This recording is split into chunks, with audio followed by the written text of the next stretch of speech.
कि मुझे बस एक रात की पनाह दे दो। सुबह होते ही मैं यहाँ से चला जाऊंगा। बाबा मैं तो अकेली रहती हूँ, इस घर में किसी और का रहना मुश्किल है। मैं साधु हूँ, मुझ पर शक मत करो, मेरे संस्कार ही मेरा धर्म है। लेकिन दुनिया क्या सोचेगी? लोग मुझ पर शक करेंगे, उंगली उठाएंगे। मुझ पर भरोसा करो, बस आज रात भर की ही बात है। ठीक है बाबा, आप झोपड़ी के अंदर आ जाइए, भगवान पर मुझे भरोसा है। दोस्तों, ये कहानी है बिहार प्रदेश के छपरा जिले की, जहां गंगा किनारे गांव के अंतिम छोर पर एक कच्ची पगडंडी के आगे एक छोटी सी झोपड़ी खड़ी थी। वही झोपड़ी जहां एक जवान विधवा महिला अकेली रहती थी। गांव से थोड़ी दूरी पर होने की वजह से न वहां बच्चों की किलकारियां सुनाई देती थी, न शाम की आरती की आवाज साफ पहुंचती थी। बस हवा में गंगा की नमी और लोगों की बातें जो हवा से तेज चलती थी। उसकी उम्र ज्यादा नहीं थी, 25 या 30 के बीच। चेहरा सुंदर था, पर उस सुंदरता में अब मुस्कान कम और सन्नाटा ज्यादा रहता था। पति को गुजरे अभी ज्यादा साल नहीं हुए थे। अचानक आई बीमारी और उतनी ही अचानक चली गई उसकी पूरी दुनिया। उस दिन के बाद से गांव ने उसे सिर्फ विधवा नहीं कहा, गांव ने उसे संदेह की नजर से देखना शुरू कर दिया। उसकी हर चुप्पी पर सवाल थे, हर मुस्कान पर शक। कोई कहता, इतनी जवान उम्र में अकेली रहती है। कोई फुसफुसाता, सुंदर है, जरा बचकर रहना चाहिए। और वह हर दिन इन सब के बीच अपनी झोपड़ी के अंदर खुद को समेट लेती थी। शाम ढलते ही वो दरवाजा अंदर से बंद कर लेती, दिया जलाती और खुद से बातें करने लगती, क्योंकि अब वही उसका सबसे सुरक्षित सहारा था। उस रात भी कुछ ऐसा ही था। आसमान में बादल थे, ठंडी हवा झोपड़ी की दरारों से भीतर आ रही थी। वो चूल्हे पर पानी रखकर अपने लिए थोड़ी सी चाय बना रही थी। तभी ठक ठक दरवाजे पर हल्की सी दस्तक हुई। वो चौंक गई।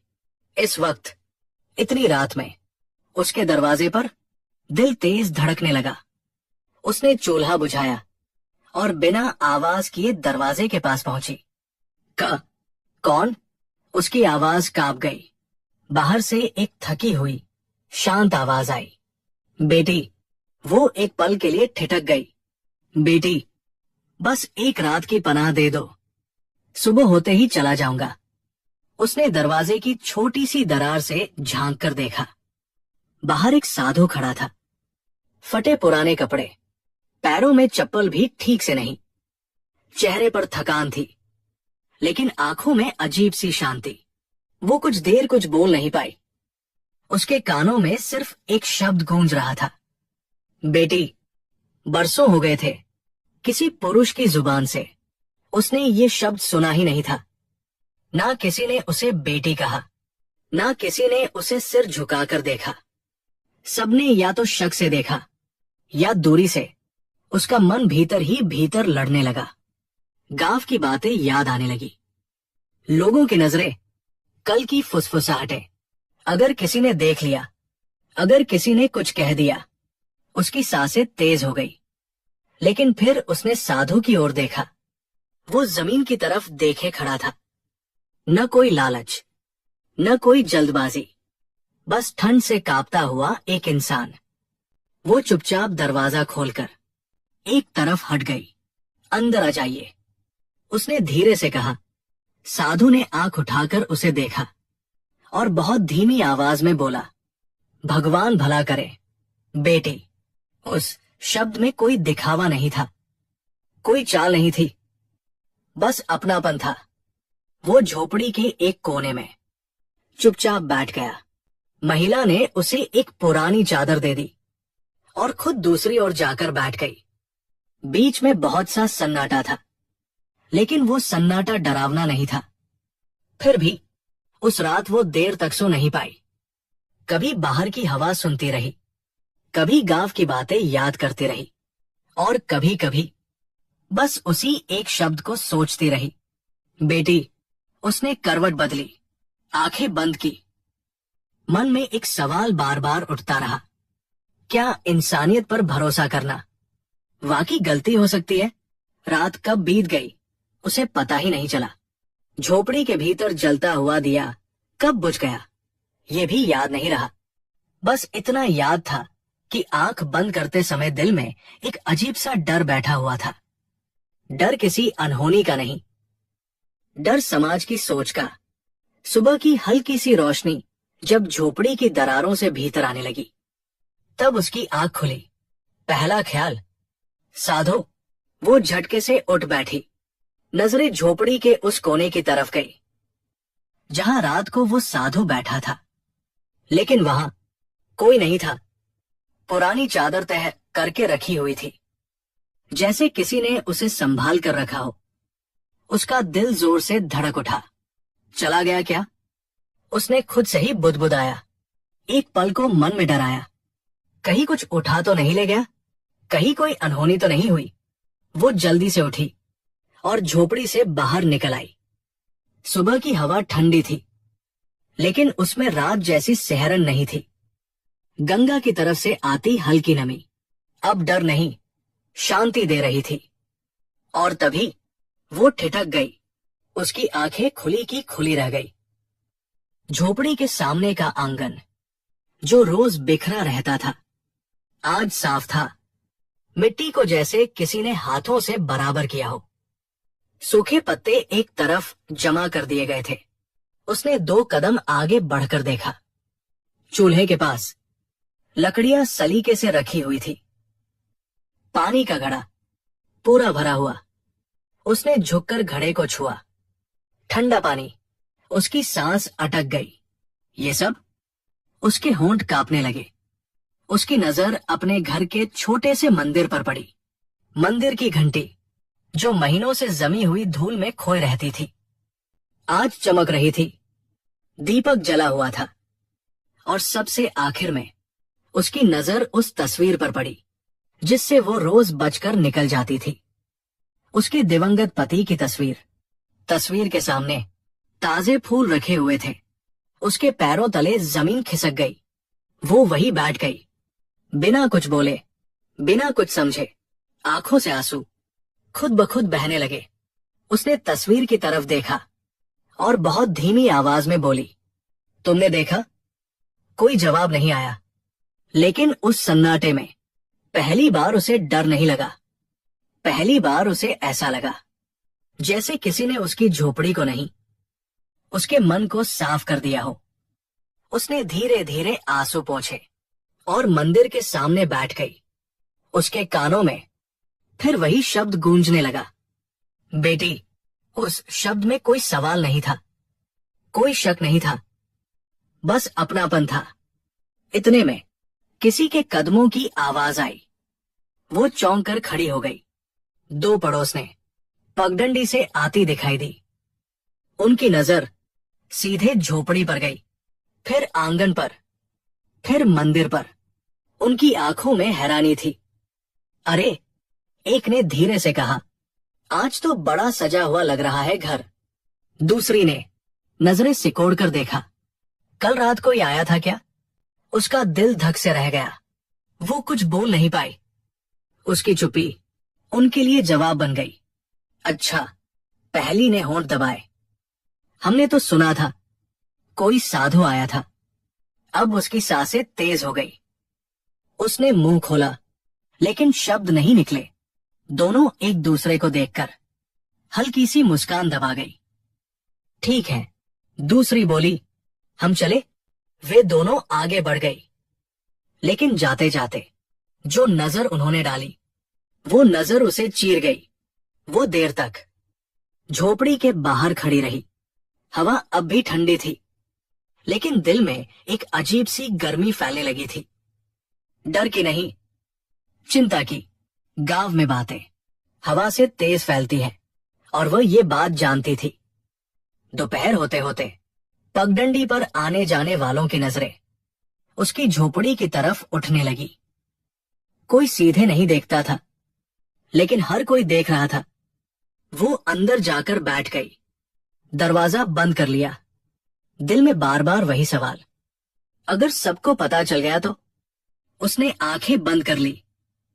उसे याद आया कि साधु ने जाते समय कुछ नहीं कहा था, न धन्यवाद न शिकायत, बस चुपचाप चला गया था और उसके पीछे छोड़ गया था एक ऐसी सुबह जिसे वो समझ नहीं पा रही थी।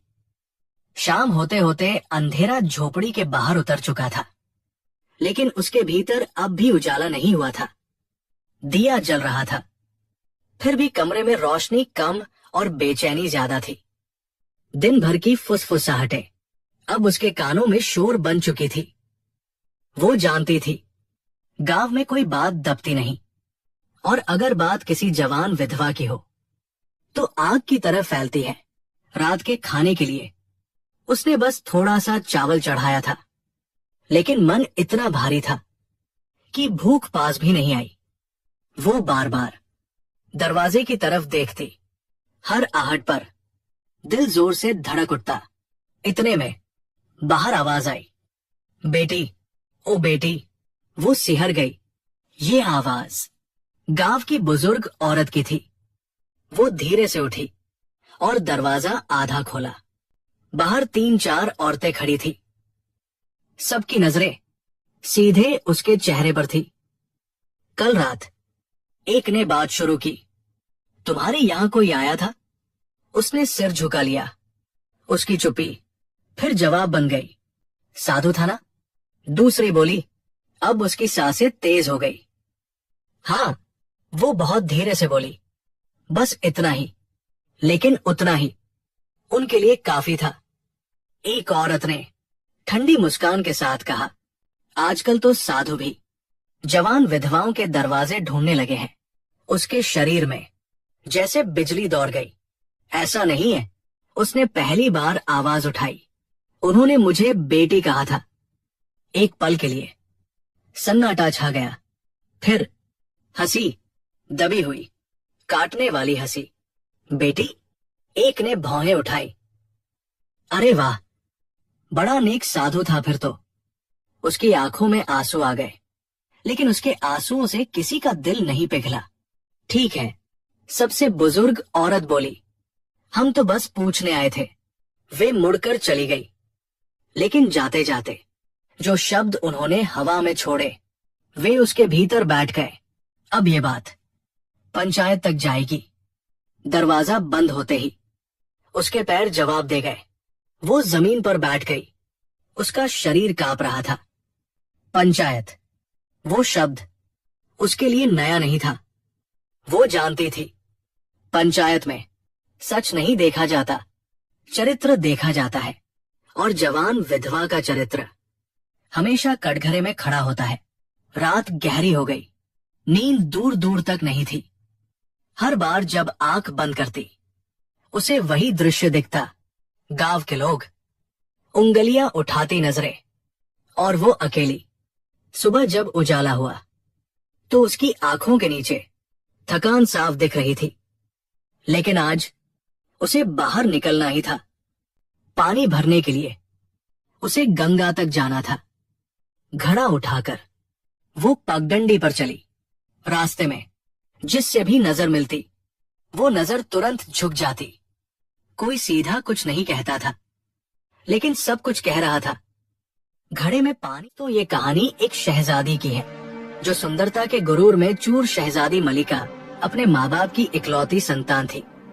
जब वो सवारी के लिए निकलती तो लोग अपने घरों में दुबक जाते, दरवाजे खिड़कियां बंद कर लेते, दुकानदार अपनी दुकानों के पर्दे गिरा देते, राहगीर अपनी राह से हटकर गली कूचों में चले जाते। अगर गलती से कोई राह में रह जाता तो उनके लिए जहाँ है वही औंधे मुंह लौटने का सख्त शाही फरमान था। जो बादशाह के इस शाही फरमान के खिलाफ जाता, उनकी आंखों में तपते गर्म सरिये डालने का रूह कपा देने वाला कानून था। दोस्तों, एक दिन शहजादी मलिका की सवारी उसके ढेर अंगरक्षकों सहित बाजार से गुजर रही थी। तभी बाजार के दूसरे रास्ते से एक बूढ़े राहगीर ने प्रवेश किया।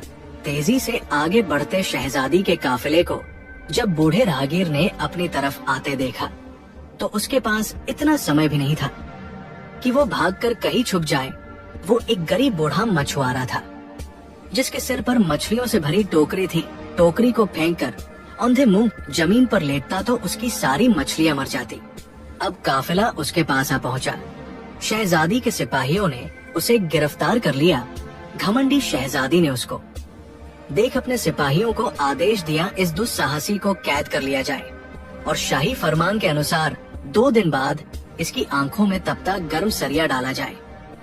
इतना सुनकर बूढ़ा मछुआरा थर-थर कांपने लगा और बोला, ए शहजादी, ए मल्लिका, मुझ गरीब मछुआरे की उम्र का लिहाज करते हुए मुझे रहम की बख्शिश दे दो। पर शहजादी मलिका पर बूढ़े मछुआरे की बातों का कोई असर नहीं हुआ और उसने कहा, इस कम वक्त की आंखें फोड़ दो।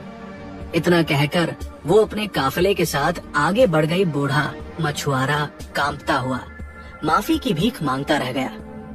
डर के मारे उसके हाथ पैर कांप रहे थे, जिससे उसकी मछलियां बिखर गई। बहते नेत्रों के साथ वो मछलियां उठाने लगा तो शहजादी के सैनिकों ने धमकाते हुए कहा, क्या कर रहा है? बदतमीज बूढ़े, तूने रास्ते को खराब कर दिया। तेरे पास इन सब के लिए समय नहीं है। इतने में एक नव युवक आया और उसने बूढ़े की मछलियां इकट्ठी कर उसके टोकरे में डाल दी। सिपाहियों ने गुस्से में नवयुवक से कहा, चल यहाँ से अपना रास्ता नाप। नवयुवक लड़का मन ही मन शहजादी को सबक सिखाने का निश्चय कर वहाँ से चला गया।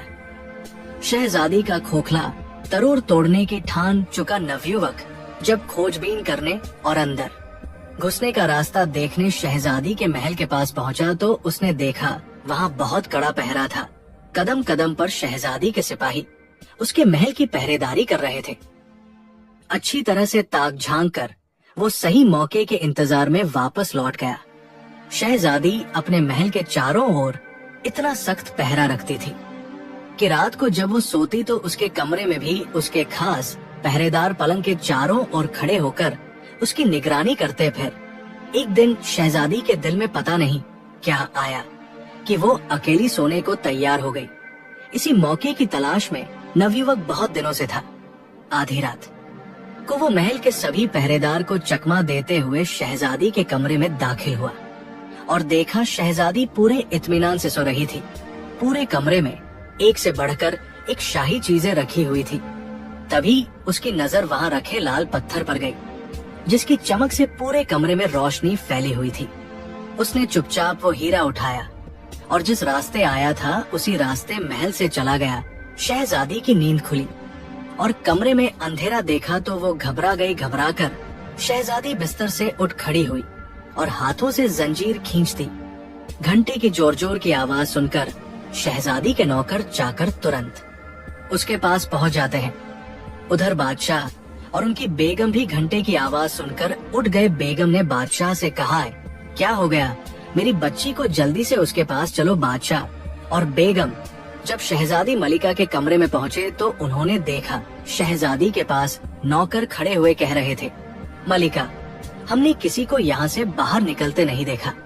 बादशाह के पूछने पर शहजादी ने बताया कि अब्बा जान कमरे में रखे हीरे को कोई चुरा ले गया। बादशाह ने तुरंत सैनिकों को आदेश दिया कि जल्दी जाओ और देखो चोर अभी यही होगा। पर नवयुवक तो कब का वहाँ से जा चुका था। सुबह होते ही बादशाह ने पूरी सल्तनत में घोषणा करवा दी कि जो भी शहजादी के चोरी हुए हीरे को वापस लेकर आएगा या आएगी उसे मुंह मांगा इनाम दिया जाएगा। नवयुवक को जब बादशाह की घोषणा का पता चला तो वो मन ही मन खुश हुआ। वो अब अपने अगले कदम के लिए तैयार था। शहजादी के गुरूर को तोड़ने की नवयुवक की योजना अब उसके हिसाब से जा रही थी। अपनी योजना अनुसार वो बादशाह के सम्मुख पेश हुआ और सामने झुककर बड़ी अदब के साथ सलाम किया। बादशाह ने नवयुवक से पूछा, कौन हो तुम? नवयुवक ने अदब के साथ कहा, बादशाह सलामत, मैं शहजादी के चुराए हुए हीरे को लेकर आया हूँ। अब आप अपने वायदे के मुताबिक मेरी मुंह मांगी शर्त को पूरा कीजिए। बादशाह हीरे को देख खुश होता हुआ बोला, कहो तुम्हें क्या चाहिए? नवयुवक ने बोला, बादशाह सलामत, मेरी गुजारिश है कि परसों शहजादी को देखने पर कैद किए गए वृद्ध मछुआरे की आंखें फोड़ने की सजा माफ की जाए और उन सिपाहियों की पीठ पर कोड़े लगवाए जाएं जिन्होंने उसे गिरफ्तार किया और मुझे गालियां दी। बादशाह ने हैरान होते हुए पूछा, उस बूढ़े मछुआरे के साथ तुम्हारा क्या रिश्ता है? नव युवक बोला, हुजूर ए आजम मेरा उसके साथ इंसानियत के अलावा कोई रिश्ता नहीं है, बस उसकी हालत देखकर मुझे उसके ऊपर रहम आ गया, और वैसे भी उसके देखने भर से शहजादी का क्या बिगड़ गया। नवयुवक के मुख से ये बात सुनकर बादशाह गुस्से से तिलमिला उठा। उसने अपने वजीर को आदेश दिया, इस कमबख्त को कारावास में डाल दो और वायदे के मुताबिक उस बूढ़े मछुआरे को रिहा कर दिया जाए और उन सैनिकों को 50 कोड़े मारे जाएं। नवयुवक ने बादशाह का हुक्म सुन बादशाह से कहा, बादशाह हुजूर, आप मुझे कारावास की सजा क्यों दे रहे हो? तब बादशाह बोला, एक तो तुमने शहजादी के लाल हीरे को चुराया और ऊपर से शहजादी का अपमान किया है। नवयुवक ने बड़े अदब के साथ कहा, बादशाह हुजूर, हीरा मैंने बूढ़े मछुआरे को सजा से बचाने के लिए चुराया था। आप ये ठीक नहीं कर रहे हैं। अगर आपने ऐसा किया तो मैं आपकी जेल से भाग जाऊंगा और आपका ताज चुरा लूंगा। बादशाह बोला, बेवकूफ लड़के, तू मेरे ताज के आसपास भी नहीं भटक सकता। बादशाह ने सिपाहियों को उसे जेल ले जाने का इशारा किया। इशारा मिलते ही तुरंत सिपाही नवयुवक को पकड़कर कैद खाने ले गए और जेल में बंद कर दिया। नवयुवक जेल में बैठा खुश हो रहा था। जैसा वो चाहता था अब तक बिल्कुल वैसा ही हो रहा था। वो अब अपने अगले कदम के लिए पूरी तरह तैयार था। बादशाह शहजादी के पास गया और हीरे को देते हुए उसे सारी दास्तान सुनाई। शहजादी ने कहा, अब्बा जान, उसकी इतनी मजाल कि उसने मेरे कमरे से हीरा चुराया और अब आपका ताज चुराने की फिराक में है। उस दुष्ट व्यक्ति को बीच चौराहे पर खड़ा करके उसके दोनों हाथों को कटवा दीजिए ताकि फिर कभी कोई ऐसी जुर्रत करने की सोचे तक नहीं। बादशाह ने शहजादी से कहा, बेटी तुम चिंता मत करो, जैसा तुम कहती हो उसके साथ वैसा ही किया जाएगा। बादशाह ने पूरे राज्य में घोषणा करवा दी कि कल सुबह राज्य का हर व्यक्ति शहर के चौराहे पर आ जाए। बीच चौराहे पर शहजादी के महल में चोरी करने वाले दुष्ट नौजवान व्यक्ति को खड़ा कर उसके दोनों हाथ काटे जाएंगे। बादशाह का वजीर जब कैद खाने जाकर नवयुवक को ये खबर देता है तो नवयुवक जोर जोर से हंसने लग जाता है और कहता है, तुम सब पागल हो गए हो। सुबह तक यहाँ कौन रुकेगा? मैं तो आज रात ही बादशाह का ताज लेकर यहाँ से फुर हो जाऊंगा। वजीर ने कैद खाने के दरोगा को हुक्म देते हुए कहा कि आज रात कैद खाने के चारों ओर सख्त पहरा लगवा दीजिए। जब सुबह हुई तो बादशाह ने वजीर को हुक्म दिया, जाओ जल्दी लेकर आओ उस कमबख्त को, उसके हाथ कटते देखने के लिए मैं स्वयं भी बेताब हूँ। वजीर जी हुजूर कहकर तो कारावास की ओर चल दिया। उसने कारावास के दरोगा को कहा, उस नवयुवक को लेकर आओ। दरोगा जब जेल के अंदर जाकर देखता है तो उसे वहाँ सिर्फ हथकड़ियाँ पड़ी हुई मिलती है। ये देखकर दरोगा के पैरों नीचे से जमीन खिसक जाती है। वो भागकर वजीर के पास जाता है और बताता है कि हुजूर साहब, वहाँ तो सिवाय हथकड़ियों के कुछ नहीं है, लड़का जेल से भाग चुका है। वजीर बोला, बादशाह सलामत, अब तुम्हें नहीं बख्शेंगे। दरोगा बोला, हुजूर साहब, पता नहीं उस लड़के ने कैसे किया, क्योंकि आज रात तो मैं खुद उसकी निगरानी कर रहा था और थोड़ी थोड़ी देर मैं जाकर उसको चेक कर रहा था। वजीर बोला, मुझे कुछ नहीं पता, तुम बादशाह सलामत के पास चलो। दरोगा को लेकर वजीर बादशाह के पास पहुंचा और सारा माजरा बताया तो बादशाह का मुंह पीला पड़ गया, जैसे एकदम उसके शरीर से उसके प्राण निकल गए हो। वो आनन फानन में अपने शयन कक्ष की ओर दौड़ा, देखा तो उसका मुकुट भी गायब था। फिर शहजादी मलिका अपने पिता के महल में आती है। देखा तो बादशाह उदास बैठा हुआ है। शहजादी ने उनसे मायूसी का कारण पूछा तो बादशाह बोला, क्या फायदा मेरे बादशाह होने का जब एक मामूली सा चोर लड़का मेरे महल में दाखिल हो जाता है और जो उसका मन करे उठा ले जाता है। शहजादी बोली, मुझे तो लगता है सभी नौकर उस कम बख्त से मिले हुए हैं, पर आप उदास मत हो। अब्बा जान, एक तरीका है उसे पकड़ने का और आपका ताज फिर से पाने का। आप उस बूढ़े राहगीर को फिर से कैद करवा कर पूरे नगर में घोषणा करवा दीजिए कि बूढ़े मछुआरे की आंखें निकालकर उसे शहजादी के महल में बंदी बनाकर रखा गया है। वो उसे बचाने जरूर आएगा। बादशाह के हुक्म की देर थी कि कुछ ही देर में सैनिक उस बूढ़े राहगीर को पकड़ लाए। बादशाह ने बूढ़े मछुआरे को आराम के साथ शाही कमरे में ठहराया और अपनी योजना अनुसार पूरे राज्य में घोषणा कर दी कि बूढ़े की आंखें निकाल उसे कैद करके रखा है। नव युवक को जब पता चला तो उसके तन बदन में आग लग गई। उसने खुद से कहा, जब मेरे ऊपर बस नहीं चला तो फिर से उस बूढ़े राहगीर को उठा लिया, पर अब बस बहुत हो गया। अब इन सब का अंत करने का समय आ गया है। रात हुई तो शहजादी के महल के चारों तरफ कड़ा पहरा लगा दिया गया। कदम कदम पर शाही सैनिक अस्त्र शस्त्रों के साथ चौकन्ने खड़े थे। खुद बादशाह भी भेष बदल कर गश्त कर रहा था। पर तभी अचानक शहजादी के महल से हृदय चीर देने वाली चीख सुनाई। दी बादशाह आनन फानन में भागा भागा शहजादी के कमरे में दाखिल हुआ देखा तो शहजादी जमीन पर पड़ी हुई है और उसका पूरा का शरीर नीला पड़ गया है।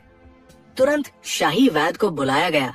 जब वैद्य ने राजकुमारी को चेक किया तो उसके होश उड़ गए। कांपती आवाज में बादशाह से कहा, माफ करें हुजूर, शहजादी अब इस दुनिया में नहीं है। किसी जहरीले सांप के काटने से वो मर चुकी है। बादशाह के ऊपर तो जैसे मुसीबतों का पहाड़ टूट पड़ा। वो दहाड़े मार मार कर रोने लगा। बेटी, तुम मुझे छोड़ के नहीं जा सकती। तुम्हारे बिना मैं भी अपने प्राण त्याग दूंगा। अब पूरे महल में चीख पुकार मच गई। तभी वजीर की नजर वहाँ रखी, एक कुर्सी पर गई जिसके ऊपर बादशाह का शाही ताज रखा हुआ था। वजीर बोला, माफ करना हुजूर, ये सही समय नहीं है, पर ये सब किया धरा उस चोर का ही है। वही यहाँ पर किसी जहरीले सांप को छोड़ गया और आपका ताज भी रख गया। शहजादी के मौत के गम में बादशाह पूरी रात रोता है।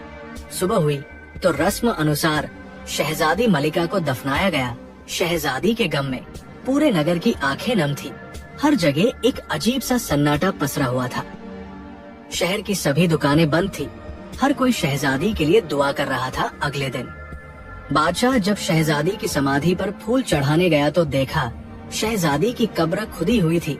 शहजादी का पार्थिव शरीर कब्र से गायब था। ये देख बादशाह को बड़ा भयानक सदमा लगा। अपने होशो हवास खो वो जमीन पर गिर पड़ा। वजीर ने जब उस पर ठंडे पानी से छिड़का तो उसे होश आया, पर बादशाह अब भी अपने हवास में न था। वो सबकी तरफ ऐसे देख रहा था जैसे वो किसी को जानता ही ना हो। 4 दिन के इलाज के बाद उसका होश ठिकाने आया। बादशाह को इतना गम शहजादी की मौत का भी ना था जितना उसकी मैयत गायब होने का था। उसने दूसरे राज्यों से स्पेशल जासूसों की पूरी टुकड़ी बुला ली और शहजादी की मैयत का पता लगाने को कहा। शहर के चप्पे चप्पे में अब जासूस फैल चुके थे, पर उन्हें क्या पता था कि शहजादी का चोर तो कब का मुल्क से बाहर जा चुका है। कब्र खोदकर शहजादी की लाश को बाहर निकालने वाला कोई और नहीं बल्कि वो नवयुवक ही था जो शहजादी के गुरूर को तोड़कर ध्वस्त करने की ठान चुका था। शहजादी की लाश को अपने घोड़े पर लिए वो बहुत तेजी से आगे बढ़ रहा था। चलते चलते वो बगदाद शहर के बाहर पहुंच गया। शहजादी की लाश को झाड़ियों में छुपा वो एक संदूक ले आया। संदूक में शहजादी को लेटा शहर के अंदर गया और उसने एक कमरा किराए पर लिया। जब रात हुई और सब सो गए तो नव युवक ने संदूक को खोला और कुछ मंत्र बोलकर एक सांप बन गया। सांप बने नव युवक ने शहजादी के कांटे हुए स्थान से सारा जहर चूस लिया और फिर से अपने असली रूप में आ गया। कुछ ही समय बाद आह भरती हुई शहजादी उठकर बैठ गई। उसने पानी मांगा, तब नवयुवक ने उसे पानी पिलाया। पानी पीकर शहजादी के होश कुछ ठिकाने आए तो वो बोली, मैं कहाँ हूँ? तुम कौन हो? मैंने अभी अभी एक बहुत भयानक सपना देखा कि एक सांप के काटने से मेरी मृत्यु हो जाती है, मुझे दफना दिया जाता है, फिर तुम आकर मुझे कब्र से निकालकर एक सफेद घोड़े पर यहाँ ले आए, पर वो सपना एक सपना ना होकर हकीकत था।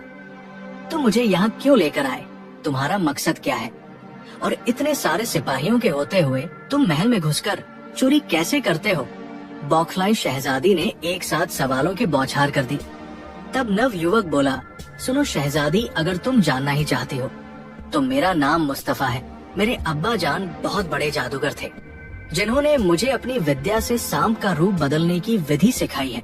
मैं तुम्हारे महल में सांप के रूप में अंदर जाता था। जिस सांप के काटने से तुम्हारी मृत्यु हुई थी वो भी कोई और नहीं बल्कि मैं ही था। मैं जानता था कि सांप के कांटे हुए मनुष्य का अगर 3 दिन के अंदर जहर चूस कर निकाल दिया जाए तो वो फिर से जिंदा हो जाता है।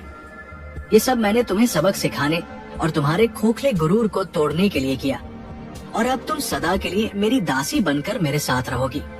यही तुम्हारी सजा है। शहजादी सब कुछ सुन एकदम सन रह गई। उसे कुछ बोलते न सुझा। कुछ देर चुप्पी के बाद शहजादी ने माफी मांगते हुए कहा, मैंने ताकत के गुरूर में चूर पता नहीं, कितने ही लोगों का अनिष्ट किया है, मुझे माफ कर दो। पर नव युवक के ऊपर शहजादी की पश्चाताप भरी बातों का कोई असर नहीं हुआ। वो शहजादी को अपने घर लाकर एक एक दासी की तरह रखने लगा। कुछ दिन तक तो शहजादी ने नवयुवक से मिन्नतें की कि वो उसे उसके पिता के पास छोड़ आए, पर नवयुवक को उसके ऊपर विश्वास ना था। उसे लगता था शहजादी ये सब मजबूरी में और उसकी कैद से छुटने के लिए बोल रही है। समय बीतता गया। शहजादी अब अपना पूरा अहंकार त्याग कर एक पत्नी की तरह घर का सारा काम करती और नवयुवक की हर छोटी से छोटी बात का ख्याल रखती। धीरे धीरे नवयुवक के दिल में भी शहजादी के प्रति कठोरता की जगह नरमी ने ले ली। वो उसे चाहने लगा। फिर सोचा, मैं कहा एक छोटे से जादूगर का लड़का, और वो मुल्क की शहजादी। फिर एक दिन ऐसा आया जब नवयुवक ने शहजादी को परखने के लिए घर पर अकेला छोड़ दिया और भागने का पूरा मौका दिया, और सोचा रात को जब लौटूंगा तब शहजादी मुझे मिल गई तो उसके सामने अपने दिल की बात कह दूंगा। रात तक का समय नवयुवक ने बड़ी मुश्किल से कांटा। रात हुई तो वो धड़कते दिल के साथ घर की ओर चल दिया। उसके मन में ढेरों विचार एक साथ चल रहे थे। नवयुवक जब रात में घर आया तो उसने देखा शहजादी कहीं नहीं गई, बल्कि रोजमर्रा की तरह अपने कामों में विलीन थी। आज पूरा दिन सोचने समझने और विचार करने के बाद उसने फैसला लिया कि शहजादी के साथ उसका कोई मेल नहीं है। उन दोनों के बीच प्रतिष्ठा और रुतबे की बहुत बड़ी दीवार है, तो वो उसे सही सलामत बादशाह के पास ही छोड़ आएगा। सुबह हुई तो शहजादी को लेकर वो बादशाह के पास गया। जब बादशाह ने अपनी बेटी को सही सलामत देखा तो उसकी आंखों से खुशी की आंसू की धारा बह निकली। उसने शहजादी को गले लगा लिया और ढेरों सवाल एक साथ दाग दिए। तब नवयुवक ने बादशाह से माफी मांगते हुए सारा किस्सा कह सुनाया। सब सुनकर बादशाह ने अपने वजीर को हुक्म दिया कि इसे अभी फांसी के तख्ते पर चढ़ा दो। पर शहजादी ने अपने पिता से कहा, नहीं अब्बा जान, इसने मेरा अहंकार नष्ट करने के लिए ये सब किया। अब मैं इसे अपने हृदय से अपना पति मान चुकी हूँ। अगर इसे कुछ हुआ तो मैं भी अपने प्राण त्याग दूंगी। बेटी के मुंह में मजबूर बादशाह ने दोनों का निगाह करवा दिया। अब पहले जैसा कोई कानून नहीं रहा। प्रजा भी अब खुशी से रहने लगी। इधर शहजादी और नवयुवक भी एक दूसरे के साथ खुश थे। निष्कर्ष, सच्ची शक्ति और महानता केवल बाहरी ताकत, राज या सामर्थ्य में नहीं, बल्कि आत्म साक्षात्कार, विनम्रता और अपने भीतर की अच्छाई को पहचानने में है। शहजादी मलिका, जो अपने शक्ति और सौंदर्य के अहंकार में चूर थी, अपनी गलतियों और असलियत को स्वीकारने के बाद खुद को बदलने का प्रयास करती है। नवयुवक, जो पहले केवल प्रतिशोध और सजा के विचार से प्रेरित था, वो धीरे धीरे अपनी कठोरता और गुस्से से बाहर निकलता है और उसे माफ करके एक नया दृष्टिकोण अपनाता है। ये कहानी ये भी सिखाती है कि सच्ची सजा किसी को शारीरिक रूप से दंडित करने में नहीं है, बल्कि उसे मानसिक और आत्मिक रूप से आत्म सुधार की दिशा में मार्गदर्शन करने में है। नवयुवक का कदम शहजादी को सजा देने की बजाय उसे एक मौका देना ये दिखाता है कि जब किसी व्यक्ति को आत्मग्लानि और पश्चाताप का एहसास होता है तो उसकी सुधार की प्रक्रिया शुरू होती है। इंसानियत की सबसे बड़ी शक्ति सच्चाई को पहचानने, उसे स्वीकार करने और दूसरों के लिए अपना दृष्टिकोण बदलने में है। दोनों पात्रों की यात्रा दर्शाती है कि जब हम अपने अंदर की अच्छाई को पहचानते हैं और उसे अपने जीवन में उतारते हैं, तभी हम सचमुच महान बन सकते हैं।